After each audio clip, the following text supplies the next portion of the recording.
Okey, step seterusnya adalah kita nak login account trading kita dalam MetaTrader 4 dalam VPS kita.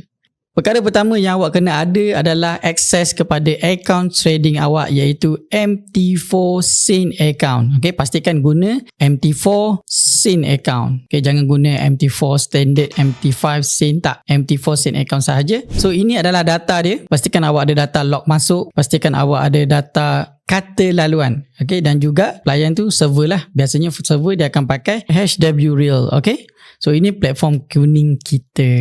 Alright, jom kita gunakan data ni dekat VPS kita. Okay, data ni awak boleh ambil dekat dalam personal area platform kuning awak. So sekarang Cap berada dalam MetaTrader 4 yang install dalam VPS. Okay, perkara pertama adalah awak tengok dekat bahagian kiri tengah, awak akan nak jumpa account. So right click dekat account ni, klik dekat login to trade account. Okay, macam Kak cakap tadi, kita perlukan login number dan juga password dan juga server apa. Kita access balik data kita tadi. So yang pertama sekali kita akan masukkan login dalam VPS kita. Login ni adalah nombor account trading awak. Okay, masukkan je. Yang kedua adalah masukkan password. Dan yang terakhir adalah kita pilih server. Pastikan pilih server yang real, bukan yang demo. Alright. So just tekan button login.